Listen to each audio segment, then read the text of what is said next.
Hello बच्चों party, welcome to the channel. तो आज मैं आपके लिए लेके आ गई हूँ हमारी थर्ड चैप्टर की वीडियो। इस चैप्टर के जितने भी इंपॉर्टेंट टॉपिक है अकॉर्डिंग टू दी एनसीईआरटी वो सारे क्या वन बाय वन आज मैं आपको करवाने वाली हूँ। पूरे फोकस के साथ क्या कंप्लीट वीडियो को देखना सो दैट कोई भी जो आपका कॉन्सेप्ट है वो छूट ना जाए। तो चलिए बच्चों, बिना टाइम वेस्ट किए जल्दी से वीडियो को शुरू कर लेते हैं। तो हमारे चैप्टर का नेम है हीट। तो देखो बच्चों, अगर हमें किसी चीज के बारे में बताना हो कि वो कितनी गर्म है या फिर कितनी ठंडी है तो हम कैसे बताते हैं? सोचो जरा, उसको टच करके, राइट। लेकिन क्या हर बार किसी चीज को टच करके ये बताना पॉसिबल है कि वो कितनी गर्म है या फिर कितनी ठंडी है? शायद नहीं। हो सकता है हमारे सामने जो चीज पड़े वो बहुत ही ज्यादा गर्म हो तो उसे हम टच नहीं कर सकते। इसी तरीके से क्या है, अगर हमें दो चीजों का कंपैरिजन करने को बोल दे कि मान लीजिए दोनों चीजें गर्म है या फिर दोनों चीजें ठंडी है, तो हम टच करके सिर्फ ये तो बता सकते हैं कि कौन सी चीज ज्यादा ठंडी है या ज्यादा गर्म है, लेकिन एग्जैक्टली वो दूसरी चीज से कितनी ठंडी है या फिर कितनी गर्म है उसको हम लोग नहीं बता सकते। तो वहीं से बच्चों हमारे पास कॉन्सेप्ट आता है किसका? टेम्परेचर का। टेम्परेचर हमारे पास क्या होता है? मेजर ऑफ हॉटनेस और कोल्डनेस ऑफ एन ऑब्जेक्ट।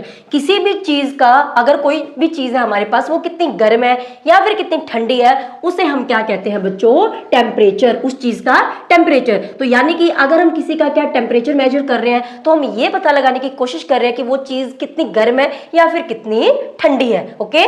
उसके बाद हमारे पास क्या होता है? मेजरमेंट ऑफ टेम्परेचर, यानी कि टेम्परेचर को मेजर कैसे किया जा सकता है। तो उसके लिए हमारे पास क्या होता है? एक डिवाइस होता है जिसे हम कहते हैं थर्मोमीटर। तो डेफिनेटली आपने इसका नेम सुना होगा।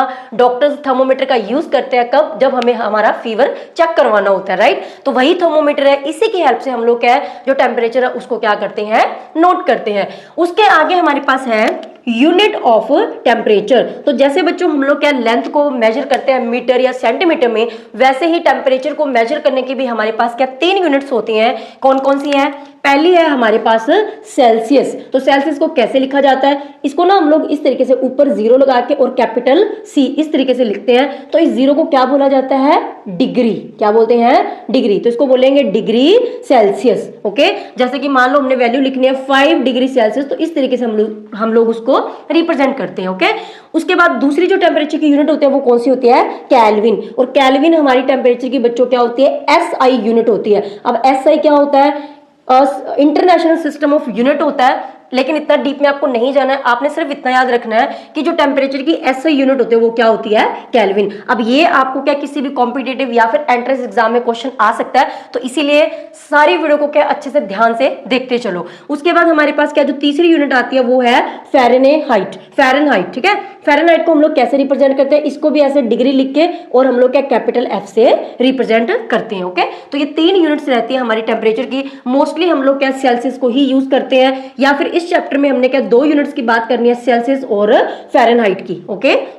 उसके बाद हमारे पास है जो थर्मोमीटर की अगर बात करें बच्चों, तो थर्मोमीटर हमारे पास क्या होता है? 2 तरीके के होते हैं मेनली। कौन कौन से होते हैं? पहला हमारे पास है क्लिनिकल थर्मोमीटर और दूसरा हमारे पास है लेबोरेटरी थर्मोमीटर। तो दोनों के बारे में क्या कंप्लीटली डिटेल में हम समझते हैं। तो चलिए जल्दी से शुरू कर लेते हैं क्लिनिकल थर्मोमीटर। तो अक्सर जब भी बच्चों हम लोग क्या डॉक्टर के पास जाते हैं तो हम क्या कहते हैं कि हम क्लिनिक जा रहे हैं। हम ये नहीं बोलते कि डॉक्टर की शॉप पे जा रहे हैं, हम बोलते हैं क्लिनिक पे जा रहे हैं। तो वहीं से बच्चों हमारे पास जो टर्म है वो आई है क्लिनिकल थर्मोमीटर, यानी कि वो थर्मोमीटर जो डॉक्टर अपनी क्लिनिक्स पे यूज करते हैं हमारे बॉडी टेम्परेचर को नोट करने के लिए, उसे हम कहते हैं क्लिनिकल थर्मोमीटर। सो डेफिनेशन क्या बनेगी? The thermometer that measures our body temperature, जिससे हम लोग हमारे बॉडी का टेम्परेचर नोट करते हैं। तो आपने क्या इस थर्मोमीटर को देखा ही है। तो ये क्या होता है? बहुत ज्यादा नैरो यानी कि पतला सा होता है and made up of the glass. ये क्या कांच का बना हुआ होता है। उसके अलावा क्या होता है? It has a bulb at the one and which is filled with the mercury. तो मरकरी बच्चों क्या एक मेटल होती है, ठीक है, जो कि हमारे लिए काफी हार्मफुल है। अगर हमारी बॉडी के अंदर चली जाए तो हमें बहुत नुकसान कर सकती है। तो यहाँ पे क्या it has a bulb at one end का मतलब क्या है? जो मैंने यहाँ पे डायग्राम बनाने की कोशिश की है, वैसे थर्मोमीटर बहुत पतला होता है, समझाने के लिए मैंने थोड़ा सा इसको चौड़ा बनाया है। तो इस पे क्या होता है? ये जो चीज मैंने नीचे बनाई है ना, इसको हम लोग क्या बोलते हैं? बल्ब, ठीक है। तो इसी बल्ब के अंदर यहाँ पे ये क्या होती है? जो मरकरी है वो क्या होती है? फिल की होती है। तो यहाँ पे मैंने ब्लू कलर से जो बनाई है उसको हम लोग बोलते हैं कैपिलरी ट्यूब। कैपिलरी ट्यूब का मतलब क्या होता है ना? बहुत ही ज्यादा पतली सी ट्यूब होती है, उसे हम कहते हैं कैपिलरी ट्यूब। तो ये भी क्या होती है? कांच की बनी होती है। तो यहाँ पे इसको हम लोग बोलते हैं बल्ब, जिसके अंदर क्या भरी हुई है? मरकरी जो मेटल है वो फिल की हुई है। उसके बाद क्या है? Range of clinical thermometer is 35 degree Celsius to 42 degree Celsius. तो ये क्या चीज है, देखो इसकी जो रेंज होती है ना वो क्या है 35 से लेके 42 डिग्री सेल्सियस के बीच में होती है। यानी कि जो हमारा क्लिनिकल थर्मोमीटर है वो क्या है 35 से लेके 42 डिग्री सेल्सियस के बीच का टेम्परेचर ही नोट कर सकता है। ऐसा क्यों है, क्योंकि देखो बच्चों हमारी बॉडी का जो नॉर्मल टेम्परेचर होता है ना वो कितना होता है 37 डिग्री सेल्सियस। मोस्टली हर एक का क्या होता है यही होता है, थोड़ा बहुत फ्लक्चुएट कर सकता है लेकिन मोस्टली 37 डिग्री सेल्सियस ही रहता है। तो जो हमारी बॉडी है उसका जो मिनिमम टेम्परेचर है ना वो कितना हो सकता है 35 डिग्री सेल्सियस। इससे नीचे होगा तो हमारी बॉडी सर्वाइव नहीं कर पाएगी। और मैक्सिमम कितना हो सकता है 42 डिग्री सेल्सियस। तो उसी के अकॉर्डिंग क्या हमारी बॉडी के टेम्परेचर को ध्यान में रखते हुए इस रेंज को क्या यहाँ पे बनाया गया। और अगर हम लोग इसको क्या फ़ारेनहाइट के अंदर देखें तो ये होती है 94 से लेके 108 डिग्री फ़ारेनहाइट। ओके, तो ये रेंज होती है। तो यहाँ पे क्या दो मैंने स्केल बनाया, एक साइड पे क्या होता है सेल्सियस वाला स्केल बना होता है और एक साइड पे क्या है फ़ारेनहाइट वाला स्केल जो है वो बना हुआ होता है। अब बच्चों बात आती है कि यहाँ पे हम लोग क्या है जो थर्मोमीटर की हेल्प से हम लोग क्या टेम्परेचर जो डॉक्टर होते हैं वो टेम्परेचर को नोट कैसे करते हैं, वैल्यू को नोट कैसे किया जाता है। तो यहाँ पे क्या होता है ना, यहाँ पे मैंने आपको बताया कि बल्ब के अंदर कौन सी मेटल फिल की हुई है, मरकरी। तो मरकरी की बच्चों एक खासियत है कि जब भी इसको हीट मिलती है ना, जब भी ये गर्म होती है तो ये फैलना शुरू हो जाता है, एक्सपैंड करना शुरू हो जाती है। तो यहाँ पे होता क्या है, जब भी थर्मोमीटर को क्या डॉक्टर हमारे जीभ के नीचे या फिर छोटे बच्चे के आर्मपिट में रख देते हैं तो वहां पे क्या है उसको फीवर था तो उसकी वजह से क्या है जो बल्ब है उसको हीट मिलती है और बल्ब के अंदर क्या थी मरकरी। तो मरकरी को हीट मिलती है तो मरकरी क्या करती है फैलना शुरू हो जाती है। अब क्योंकि वो इतनी पतली सी कैपिलरी ट्यूब के अंदर है तो वो आसपास में तो फैल नहीं सकता, इसीलिए मरकरी का जो लेवल है ना वो इस तरीके से ऊपर उठना शुरू हो जाता है। और जहां तक उसका लेवल उठेगा उसी के अकॉर्डिंग यहाँ पे जो स्केल बने हुए हैं तो उसके अकॉर्डिंग हम लोग क्या जो टेम्परेचर की जो वैल्यू है उसको क्या करते हैं नोट करते हैं। क्लियर हो गया। उसके अलावा बच्चों हमारे पास क्या होता है, ये जो क्लिनिकल थर्मोमीटर है इसके अंदर क्या होता है किंक होता है। किंक का मतलब समझ सकते हो कि मोड़ जिसे कह सकते हैं या फिर इस तरीके से जो बेंड हुई हुई यहाँ पे। तो आप देख सकते हो यहाँ पे मैंने ना ब्लू कलर से जो बनाई, यहाँ पे ये ट्यूब बिल्कुल सीधी नहीं है तो यहाँ से इस तरीके से यहाँ पे क्या थोड़ी सी ये मुड़ी हुई है। तो इस ये क्यों है, इसी को हम लोग क्या बोलते हैं किंक बोलते हैं। तो इसका क्या काम है, तो किंक का बच्चों काम क्या होता है कि ये क्या करता है जब भी डॉक्टर हमारा टेम्परेचर नोट करते हैं तो वो क्या करते हैं थोड़ी देर मुंह के अंदर रखते हैं फिर बाद में थर्मोमीटर को निकाल के बाद में रीडिंग नोट करते हैं ना। तो जैसे वो क्या मुंह से थर्मोमीटर को बाहर निकालेंगे सो उसका जो मरकरी का लेवल है वो एकदम से नीचे ना आ जाए वापस, इसीलिए यहाँ पे क्या दिया होता है किंक। तो ये जो किंक है या ये जो हम कह सकते हैं जो बेंड है यहाँ पे वो क्या करता है मरकरी के लेवल को नीचे गिरने से रोकता है। तो इसी तरीके से हम लोग हमारे जो बॉडी टेम्परेचर उसको क्या अच्छे से नोट कर सकते हैं। क्लियर हो गया। उसके बाद बच्चों जो हमारा क्लिनिकल थर्मोमीटर है उसको क्या नोट उसको यूज करने के लिए कुछ प्रिकॉशंस हमें क्या ध्यान में रखने होते हैं। जैसे कि जब भी हमने क्या थर्मोमीटर को यूज करना है तो श्योर करो यूज करने से पहले उसको क्या किसी एंटीसेप्टिक सोल्यूशन से हमें वॉश जरूर करना है सो दैट अगर उसके ऊपर कोई भी जर्म्स वगैरह लगे हुए हैं तो वो क्या है खत्म हो जाए। तो आपने देखा भी होगा कि डॉक्टर हमेशा थर्मोमीटर को क्या है एक सॉल्यूशन सा होता है उसके अंदर डिप करके रखते हैं तो वो जो सॉल्यूशन है वो एंटीसेप्टिक सॉल्यूशन ही होता है। ओके, उसके अलावा क्या होता है जब भी हमें थर्मोमीटर से जो टेम्परेचर नोट करते हैं तो हमें छोटे बच्चे के क्या होता है आर्मपिट में रखते हैं, मुंह में नहीं रखते, क्योंकि हमें क्या होता है उस थर्मोमीटर के ऊपर ज्यादा प्रेशर नहीं डालना होता क्योंकि हो सकता है ज्यादा प्रेशर डालने से वो कांच का बना हो तो वो टूट जाए और अगर टूट गया तो उसके अंदर क्या थी मरकरी तो वो हमारी बॉडी के अंदर चली जाएगी जिससे हमें बहुत ज्यादा भारी नुकसान भी हो सकता है। ठीक है, इसके अलावा क्या होता है जब भी हमें रीडिंग नोट करनी है तो इंश्योर करो कि रीडिंग आप बिल्कुल फ्रंट से नोट कर रहे हो, साइड से नहीं कर रहे हो, तो हो सकता है जो रीडिंग है वो बिल्कुल सही नोट ना हो। तो ये कुछ बच्चों क्या होते हैं प्रिकॉशंस होते हैं। एक और होती है थर्मोमीटर को यूज करने से पहले हमें इसको क्या थोड़े झटके देने होते हैं। तो आपने देखा होगा डॉक्टर जैसे उस सोल्यूशन से बाहर निकालते हैं पहले उसको जर्क देते हैं, झटके देते हैं। वो इसीलिए देते हैं सो दैट जो मरकरी का लेवल है वो हमारा क्या है 35 डिग्री सेल्सियस से क्या होना चाहिए नीचे होना चाहिए। तो अगर उसका लेवल पहले ऊपर है तो हमें बॉडी का सही जो टेम्परेचर है उसके बारे में पता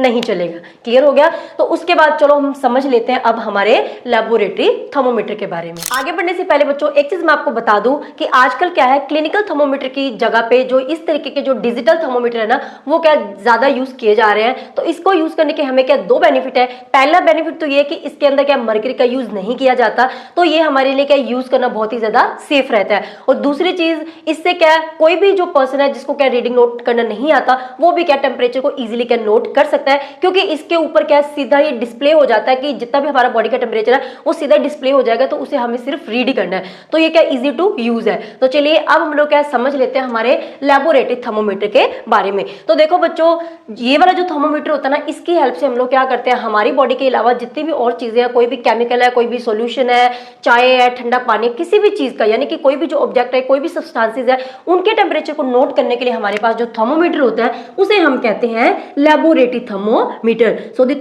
thermometer that measures the temperature of objects. तो कोई भी जो ऑब्जेक्ट है उसके टेम्परेचर को नोट करने के लिए इसका हम यूज करते हैं, और इसको हम लोग क्या शॉर्ट में कहते हैं लैब थर्मोमीटर भी कह देते हैं। तो लेबोरेटरी को हम लोग शॉर्ट में कहते हैं लैब, सो लैब थर्मोमीटर। ओके, उसके अलावा क्या है, इसकी जो रेंज होती है लेबोरेटरी थर्मोमीटर की वो कितनी होती है, -10 degree Celsius to 100 degree Celsius. अब माइनस का क्या मतलब है, देखो बच्चों जहां पे भी माइनस में टेम्परेचर लिखा हो ना, उसका मतलब है कि वो चीज जो है ना वो क्या है, कोल्ड है, यानी कि वहां पे ठंडक है। तो आपने अक्सर ही सुना होगा सर्दियों के अंदर न्यूज आती है कि आज तो टेम्परेचर क्या -2 डिग्री सेल्सियस था, -3 डिग्री सेल्सियस तक चला गया। तो उसका मतलब होता है कि उस दिन बहुत ही ज्यादा ठंडक थी, ठीक है, बहुत ज्यादा ठंड थी उस दिन। तो यहाँ पे क्या है, इसकी रेंज ये रहती है।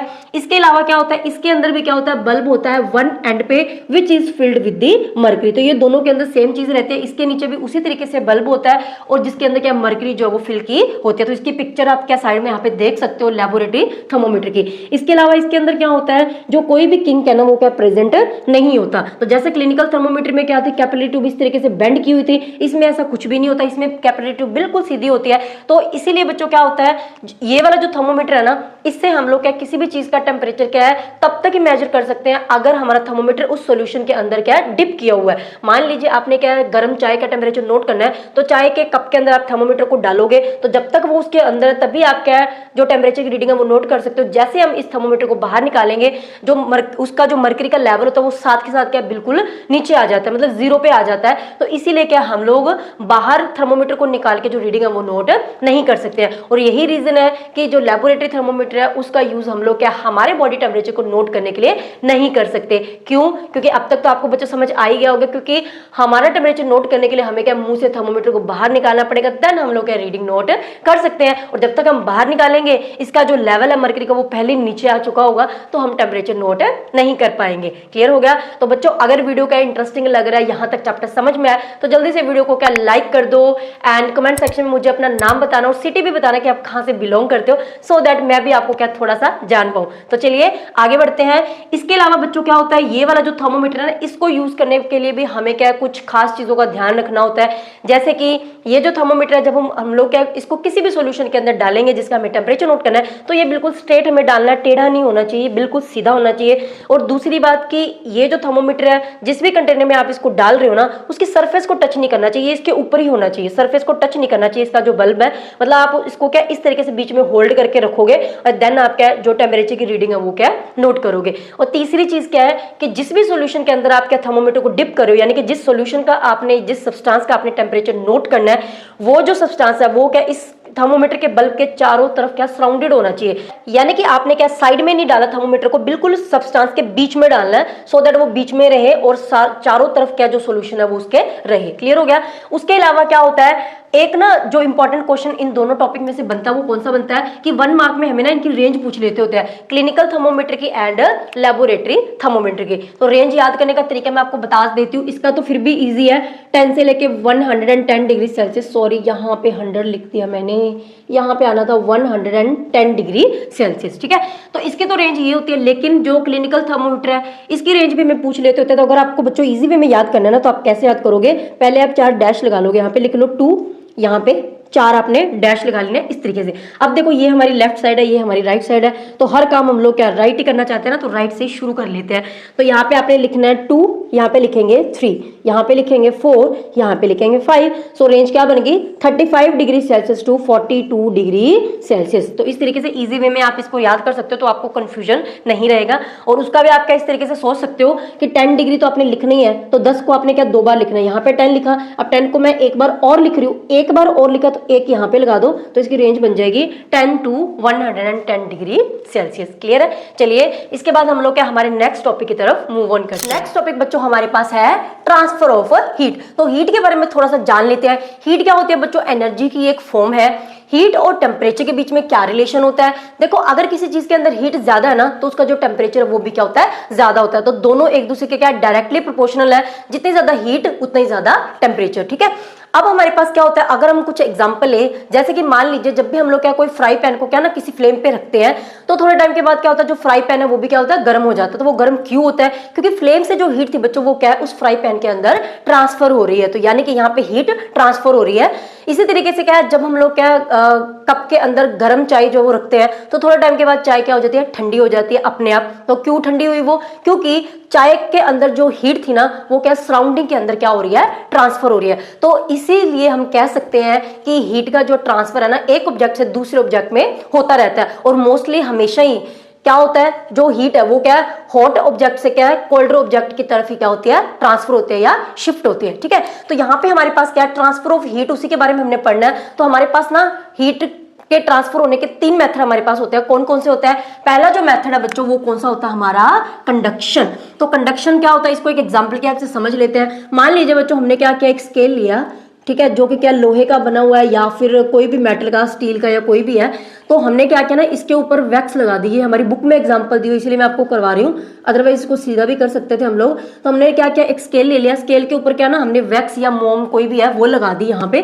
ठीक है, अब हमने क्या किया, इसका जो एक एंड है ना वो क्या गर्म करना शुरू कर दिया। मतलब मान लीजिए हमने यहाँ पे कैंडल जला दी तो यहाँ पे क्या होगा, धीरे धीरे ये वाला जो एंड है वो क्या हो जाएगा, गर्म होएगा ना। तो ये क्या हो गया, हॉट एंड। तो इस साइड हमने क्या कोई भी जो फ्लेम है वो नहीं लगाई है, सिर्फ एक साइड हमने क्या फ्लेम जलाई हुई है। तो थोड़ा टाइम के बाद क्या होगा, ये वाला जो एंड था वो गर्म हुआ तो ये वाली जो मेल्ट यहाँ पे जो वैक्स थी वो मेल्ट होना शुरू हो जाएगी। धीरे धीरे हम देखेंगे कि यहाँ पे जो वैक्स लगी है वो भी मेल्ट हो रही है, फिर ये भी मेल्ट हो रही है। तो यहाँ से हमें क्या पता चल रहा है, तो ये वाली जो वैक्स थी वो क्यों मेल्ट हो रही है, जबकि हमने यहाँ पे फ्लेम तो लगाई नहीं। तो इसका रीजन ये है क्योंकि यहाँ पे क्या था, फ्लेम से जो हीट है वो क्या है इस एंड पे ट्रांसफर हुई तो ये गर्म हुआ।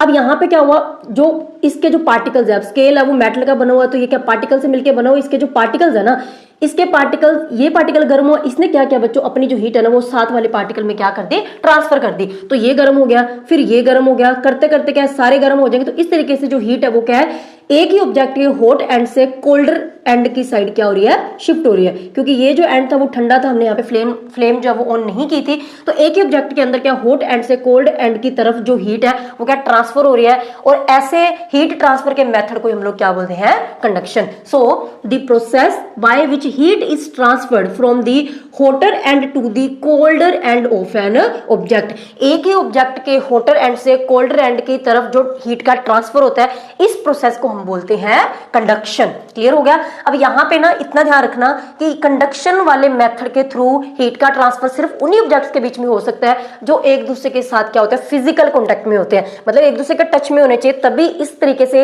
हीट का ट्रांसफर हो सकता है। अदरवाइज वहां पे जो कंडक्शन है वो पॉसिबल नहीं है। क्लियर हो गया।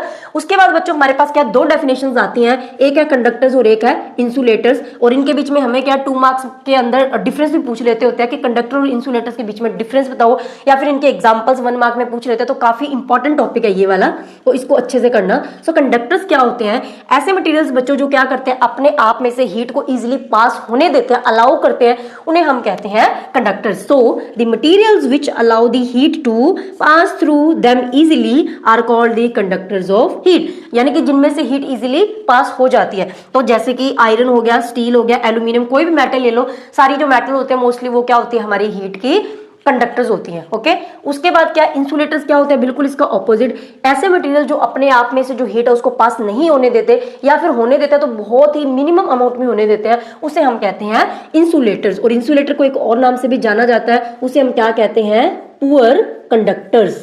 ठीक है, पुअर कंडक्टर्स। तो पुअर कंडक्टर्स कौन से होंगे, जिनके अंदर बिल्कुल ना के बराबर हीट पास होती है, और इंसुलेटर तो जिनके अंदर बिल्कुल भी पास नहीं होती। So the materials which do not allow the heat to pass through them are insulators of the heat. So examples कौन कौन से हैं, जैसे कि वुड, लकड़ हो गया, या फिर प्लास्टिक हो गया, इसके अलावा वाटर एंड एयर। तो ये दोनों एग्जांपल काफी इंपॉर्टेंट है, इसको अच्छे से कर लेना। वाटर एंड एयर दोनों ही क्या होती है, हमारी इंसुलेटर्स की एग्जांपल्स है। ये अपने आप में से जो हीट है उसको पास नहीं होने देती है। ओके, तो चलिए अब हम लोग क्या हमारा जो सेकंड मेथड है उसको देख लेते हैं और समझ लेते हैं। सो इस टॉपिक को स्टार्ट करने से पहले मैं आपको होमवर्क दे दूं। अभी मैंने आपको क्या कंडक्टर और इंसुलेटर वाला टॉपिक करवाया था, तो कुछ एग्जांपल्स मैंने आपको बताई थी, इसकी दो और एग्जांपल आपने मुझे कमेंट सेक्शन में बतानी है। तो चलिए अब हम लोग क्या हमारा जो सेकंड मेथड है उसको समझ लेते हैं। वो कौन सा है, कन्वेक्शन। अब कन्वेक्शन क्या होता है, देखो एक एग्जाम्पल के हेल्प से समझते हैं। मान लीजिए हमने क्या किया, एक बीकर लिया, बीकर के अंदर हमने पानी लिया, ठीक है, उसको हमने क्या किया, किसी फ्लेम पे रख दिया। तो जैसे ही क्या है, थोड़ी देर बाद फ्लेम की वजह से जो पानी है वो गर्म होना शुरू होगा। तो पानी गर्म होता कैसे, अब तक हमें इतना पता कि पानी गर्म होता है, लेकिन एक्चुअली में होता क्या है, यहाँ पे देखो बच्चों, फ्लेम से जो हीट है ना वो क्या यहाँ पे ट्रांसफर होती है। ठीक है, अब यहाँ पे बीकर के कॉन्टेक्ट में जो पानी के पार्टिकल्स थे ना वो क्या हो गए, गर्म हो गए, क्योंकि उनको हीट मिली है, इसीलिए वो क्या हो गए, गर्म होने के बाद वो हो जाते हैं हल्के, और हल्के होके वो क्या ऊपर की साइड जाना शुरू कर देंगे, क्योंकि जब भी कोई चीज क्या लाइट वेट हो जाती है ना तो वो हमेशा ऊपर की तरफ ही जाती है। तो यहाँ पे जो पानी के पार्टिकल्स थे वो ऊपर हो गए, जो गर्म हुए थे। अब क्या होगा, यहाँ पे ये जो सेकंड लेयर आप देख रहे हो ना, ये वाले, ये पानी के जो पार्टिकल्स थे ये अभी भी क्या है, ठंडे हैं। तो ये क्या करेंगे, अब नीचे मूव कर जाएंगे और पहले वाले पार्टिकल्स की जगह को ले लेंगे। तो ये क्या नीचे मूव करेंगे तो ये क्या यहाँ पे आ जाएंगे। अब ये पार्टिकल्स भी क्या गर्म होंगे, गर्म होने के बाद ये भी क्या हो जाएंगे, हल्के हो जाएंगे। तो ये भी क्या इस तरीके से ऊपर चले जाएंगे। तो इसके बाद क्या, ये जो तीसरी लेयर है फिर वो नीचे आएगी, तो ये ऊपर चली जाएगी, फिर नीचे आएगी लेयर, फिर ऊपर चली जाएगी। तो इस तरीके से क्या लेयर्स में क्या होता है, जो सारा पानी है ना वो हमारा क्या हो जाता है, गर्म हो जाता है। तो इस तरीके से जब हमारे क्या लिक्विड या फिर जो गैसेज है वो गर्म होती है ना, इसी प्रोसेस को हम लोग क्या कहते हैं, कन्वेक्शन। तो यहाँ पे क्या है, कन्वेक्शन की डेफिनेशन देखे तो the process of heat transfer due to the actual movement of heat particles. तो यहाँ पे हम देख सकते हैं कि जो हीट पार्टिकल्स उनकी एक्चुअल मूवमेंट हो रही है, हीट पार्टिकल्स खुद क्या ऊपर जा रहे हैं, ठंडे पार्टिकल्स नीचे आ रहे हैं, फिर क्या गर्म होकर पार्टिकल्स ऊपर जा रहे हैं, फिर नीचे आ रहे हैं। तो हीट पार्टिकल्स की एक्चुअल में मूवमेंट हो रही है। जबकि हमने अभी पीछे कंडक्शन वाला प्रोसेस देखा था, तो उसके अंदर क्या था कि जो पार्टिकल्स है वो अपनी जगह पे थे। एक जो हीट पार्टिकल था वो अपनी जो हीट थी वो क्या साथ वाले पार्टिकल में ट्रांसफर कर रहा था, लेकिन खुद अपनी जगह पे था, पार्टिकल्स नहीं हिल रहे थे। लेकिन यहाँ पे पार्टिकल्स की क्या होती है, एक्चुअल मूवमेंट देखने को मिलती है। ठीक है, तो जितने भी हमारे क्या होते हैं लिक्विड्स एंड गैसेज होते हैं वो क्या है, इसी मेथड के थ्रू क्या होते हैं, हीट होते हैं। ओके, उसके बाद हमारे पास क्या है बच्चों, दो इंपॉर्टेंट हमारे पास डेफिनेशंस है, टर्म्स कह लो, सी ब्रीज और लैंड ब्रीज। ये क्या होते हैं, अब देखो हमारे पास क्या है, डे टाइम के ड्यूरिंग, यहाँ पे क्या हमारे पास सी है यानी कि समुद्र है, और यहाँ पे लैंड यानी कि जमीन है। तो डे टाइम के अंदर क्या होता है, हमें पता है जो सूरज है वो होता है, तो सूरज से जो हीट है ना वो क्या है, हमारी लैंड पे भी गिरती है और सी पे भी गिरती है। लेकिन बच्चों सी के कंपैरिजन में जो हमारा लैंड होता है ना वो क्या बहुत ज्यादा जल्दी गर्म हो जाता है। तो इसी वजह से क्या होता है, इसके ऊपर जो एयर होती है ना लैंड के ऊपर, वो क्या होती है, गर्म होनी शुरू हो जाती है, क्योंकि अभी ये गर्म है, ये इतना गर्म नहीं है दिन के टाइम में। तो इसलिए क्या होता है, यहाँ पे जो एयर है वो क्या गर्म हो चुकी है, और हवा जो है वो गर्म होकर क्या हो जाती है, हल्की हो जाती है, और हल्की होगी तो वो कहाँ जाएगी, ऊपर। तो इसलिए ये क्या ऊपर की तरफ जाना शुरू कर देती है। अब यहाँ पे क्या, ये जो एंड है वो क्या हॉट एंड हो गया, और यहाँ पे क्या अभी भी ये ठंडा है ना, तो ये हमारा क्या कोल्ड एंड। तो मैंने आपको बताया था कि हीट हमेशा क्या होती है, हॉटर एंड से कोल्डर एंड की तरफ क्या जाना शुरू कर देती है। तो इसीलिए जो एयर है बच्चों वो क्या है हमारी इस तरीके से, यहाँ पे क्या है, लैंड से सी की तरफ क्या है, मूव करना शुरू कर देगी। तो यहाँ पे क्या है, हॉट एयर। ठीक है, तो यहाँ पे क्या होगा, जब हॉट एयर यहाँ पे समुद्र की तरफ जाना शुरू कर देती है ना, तो उसकी जगह लेने के लिए कौन आता है, समुद्र की जो ठंडी हवाएं होती है ना वो क्या लैंड की तरफ मूव करना शुरू कर देते हैं। तो यहाँ पे ये हमारी क्या कोल्ड एयर। तो ये जो ठंडी हवा है ना जो समुद्र से लैंड की तरफ आ रही है, इसी को बच्चों हम लोग क्या बोलते हैं, सी ब्रीज। तो ब्रीज जो वर्ड होता है ना, ब्रीज का मतलब ही होता है कि कोल्ड एयर। तो आपने इतना याद रखना है, ब्रीज का मतलब क्या है, कोल्ड एयर। और इसके आगे सी लिखा हुआ है, तो यानी कि जो कोल्ड एयर है वो कहाँ से आ रही है, समुद्र से आ रही है। तो डेफिनेशन क्या बनी, the cool air from the sea is called the sea breeze. बहुत ही इजी है। इसके ऑपोजिट अगर हम बच्चों नाइट टाइम की बात करें, तो रात के टाइम में क्या होता है, बिल्कुल इसका ऑपोजिट होता है। देखो समुद्र जो होता है ना वो क्या होता है, गर्म भी लेट होता है और ठंडा भी लेट होता है, और जो लैंड होता है वो क्या गर्म भी जल्दी हो जाता है और ठंडा भी जल्दी हो जाता है। अब नाइट के टाइम में क्या ऊपर सूरज तो है नहीं, लेकिन पूरे दिन के दौरान क्या होता है, जो सी है वो क्या होता है, गर्म हो जाता है। लेकिन रात के टाइम में जो लैंड है वो क्या गर्म हुआ था लेकिन बहुत जल्दी ठंडा हो जाता है। तो अब यहाँ पे क्या, समुद्र के ऊपर जो एयर होती है ना वो क्या हो जाती है, हॉट होगी, और हॉट होने के बाद वो हल्की हो जाएगी, हल्की होने के बाद वो क्या ऊपर उठना शुरू कर देगी। तो अब यहाँ पे क्या, ये हमारा बन गया हॉट एंड, ये हमारा कौन सा हो गया, कोल्ड एंड। क्योंकि लैंड के ऊपर जो हवा वो अभी भी ठंडी है, तो जो हवा वो क्या है, हॉट एंड से कोल्ड एंड की तरफ जाना शुरू कर देगी। तो इस तरीके से क्या होता है, जो हॉट एयर है वो क्या सी से लैंड की तरफ जाएगी। तो इसीलिए क्या है, इस एयर की जगह लेने के लिए कौन आएगा, लैंड से जो ठंडी एयर है वो आएगी। तो यहाँ से जो कोल्ड एयर है वो क्या सी की तरफ जाएगी, और वो एयर जो हमारी क्या है, लैंड से सी की तरफ आती है ड्यूरिंग द नाइट टाइम, उसी को बच्चों हम लोग क्या बोलते हैं, land breeze. So the cool air from the land moves toward the sea is called the land breeze। तो बहुत ही इजी डेफिनेशंस है, कंफ्यूजन नहीं होगा अगर आप ना इसको ऐसे याद रखोगे। ब्रीज का मतलब याद कर लो, कोल्ड एयर है, उसके आगे सी लिखा हुआ, तो कोल्ड एयर कहाँ से आ रही है, सी से आ रही है। सी से आएगी तो वो जाएगी कहाँ, लैंड के पास जाएगी। और अगर लैंड ब्रीज लिखा है तो यानी कि जो ठंडी हवा है वो कहाँ से आ रही है, लैंड से। तो अगर लैंड से आएगी तो वो कहाँ जाएगी, सी के पास ही जाएगी। तो इस तरीके से डेफिनेशन को इजीली आप याद कर सकते हो। तो चलिए अब हम लोग क्या हमारा जो तीसरा मेथड है उसको भी समझ लेते हैं। चलिए बच्चों, आगे बढ़ने से पहले अभी जो हमने सेकंड मेथड देखा था कन्वेक्शन वाला, उसके अंदर का एक एग्जांपल रह गया जो हमारी एनसीईआरटी की बुक में दी हुई है। वो कौन सा है कि अगर हम किसी भी फ्लेम के ऊपर अपना एक हाथ ऊपर की तरफ रखें और एक क्या उस फ्लेम की साइड में रखें, तो दोनों में से कौन सा हाथ हमें क्या ज्यादा गर्म फील होता है, तो वो कौन सा होता है, ऊपर वाला हाथ होता है। साइड वाला जो हाथ है वो इतना हमें गर्म फील नहीं होता है। तो ऐसा क्यों है? क्योंकि बच्चों जो भी मैंने आपको समझाया कि कन्वेक्शन के थ्रू यहाँ पे क्या हीट का ट्रांसफर होता है। क्योंकि देखो फ्लेम यहाँ पे जल रही है तो उसके ऊपर की जो हवा है वो क्या गर्म हो रही है, गर्म होकर वो क्या हल्की होगी, हल्की होकर वो ऊपर जाएगी। ठीक है, इस तरीके से ठंडी हवा नीचे आएगी, फिर वो गर्म होगी ऊपर जाएगी। तो मतलब कि फ्लेम के बीच, फ्लेम और हमारे हाथ के बीच में जितनी भी हवा थी ना वो सारी की सारी क्या गर्म हो रही है। इसीलिए हमें जो हमारा हाथ है यहाँ पे जो गर्म है वो क्या फील होता है, लेकिन जो हवा गर्म वो ऊपर की तरफ जा रही है, वो साइड में नहीं जा रही। इसीलिए साइड की हवा जो है ना वो गर्म नहीं होती है, तो इसलिए साइड वाला जो हाथ है वो भी क्या हमें गर्म फील नहीं होता है। क्लियर है? उसके बाद हमारे पास क्या तीसरा मेथड है हीट ट्रांसफर का, जो कि हमारा कौन सा है, रेडिएशन। तो ये बच्चों वो मेथड होता है जिसके अंदर हीट को एक जगह से दूसरी जगह ट्रांसफर होने के लिए ना कोई भी मीडियम की जरूरत नहीं होती है। यानी कि हीट तब भी ट्रांसफर हो सकते हैं एक जगह से दूसरी जगह जब वहां पे इवन एयर भी नहीं है, हवा भी नहीं है, तो भी क्या हीट एक जगह से दूसरी जगह ट्रांसफर हो जाती है। और इसी प्रोसेस को हम क्या कहते हैं, रेडिएशन। तो डेफिनेशन क्या है, the process of heat transfer which does not require any medium is called the radiation. तो सूरज से जो हीट हम तक पहुंचते हैं यानी कि अर्थ पे आती है, वो रेडिएशन वाले प्रोसेस के थ्रू ही क्या है, ट्रांसफर होती है। ठीक है, उसके अलावा क्या होता है, मान लीजिए सर्दियों के अंदर जब हमने क्या रूम में हीटर जलाया होता है, तो हीटर से जो हीट है वो हम तक ट्रांसफर कैसे होता है, इसी मेथड के थ्रू क्या ट्रांसफर होती है। इसके अलावा क्या होता है बच्चों, हमारी जो बॉडी होती है ना, इवन हमारी खुद की जो बॉडी है वो भी क्या सराउंडिंग के अंदर अपनी जो हीट है वो ट्रांसफर करती है, और सराउंडिंग से जो हीट है ना वो खुद हमारी बॉडी लेती भी है, यानी कि एब्जॉर्ब भी करती है और देती भी है, दोनों काम ही होते हैं। तो हम कह सकते हैं कि ऑल बॉडी रेडिएट्स हीट, सारी की सारी जो बॉडीज है वो क्या हीट को रेडिएट करती है। ठीक है, इसके अलावा क्या होता है, एक छोटा सा टॉपिक और है कि जब भी बच्चों हमारा कोई भी ऑब्जेक्ट है, मान लीजिए ये हमारा क्या कोई भी एक ऑब्जेक्ट है, कोई भी चीज हो सकती है, जब भी इसके ऊपर क्या कोई हीट गिरती है ना, जब भी इसके ऊपर क्या कोई भी हीट गिर रही है, तो क्या होगा, ये क्या करते हैं, हीट का कुछ पार्ट ये क्या कर लेती है, अपने अंदर एब्जॉर्ब कर लेगी। ठीक है, यानी कि सोख लेगी अपने अंदर।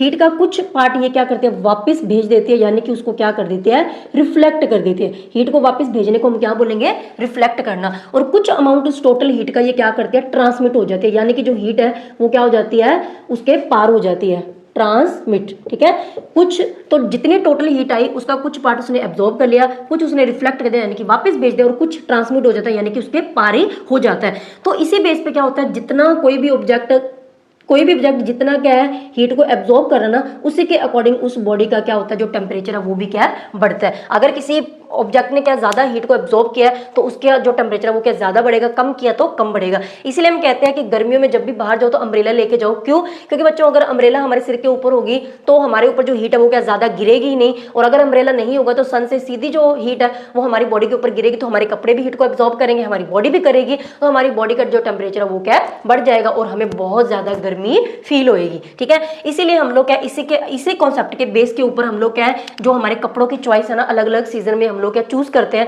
जैसे कि समर्स की बात करें, गर्मियों में तो हम लोग क्या करते हैं, कॉटन के कपड़े पहनते हैं ना, बिल्कुल थिन और लाइट कलर के, मतलब लाइट कलर के कपड़े पहनने प्रेफर करते हैं, डार्क कलर के नहीं पहनते हैं। इसका रीजन है कि लाइट कलर जो होता है ना वो अपने अंदर हीट को क्या होता है, बहुत कम एब्जॉर्ब करता है। मोस्ट ऑफ द हीट वो क्या कर देता है, वापस भेज देता है, यानी कि रिफ्लेक्ट कर देता है। तो कम हीट एब्जॉर्ब करेगा तो हमारी बॉडी का टेम्परेचर भी कम बढ़ेगा और हमें गर्मी भी क्या कम फील होगी। तो इसीलिए क्या मैंने वही लिखा नीचे कि कॉटन के क्यों पहनते हैं, क्योंकि जो कॉटन है वो क्या कर लेता है, स्वेट को एब्जॉर्ब कर लेता है, यानी कि पसीने को एब्जॉर्ब कर लेता है। दूसरा क्या होता है, जो लाइट कलर के कपड़े होते हैं वो क्या करते हैं, reflect most of the light that falls on them. इसी वजह से हमें क्या गर्मी कम महसूस होएगी। और इसके अलावा क्या होता है, विंटर्स के अंदर, सर्दियों के अंदर बिल्कुल इसका ऑपोजिट है। सर्दियों में हम क्या करते हैं, वुलन के कपड़े पहनते हैं, डार्क कलर के कपड़े प्रेफर करते हैं, जैसे कि ब्लैक हो गया, ब्लैक तो हम बहुत ही पहन लेते हैं, और गर्मियों में ब्लैक पहनेंगे तो बहुत गर्मी लगेगी, क्योंकि ब्लैक कलर क्या होता है, सारे कलर्स में से ब्लैक कलर एक ऐसा कलर है जो सबसे ज्यादा हीट को क्या करता है, एब्जॉर्ब करता है। ठीक है, तो उतनी ज्यादा गर्मी हमें लगेगी। तो यहाँ पे क्या होता है, जो वुलन है, वुलन क्या करता है, वूल is a poor conductor of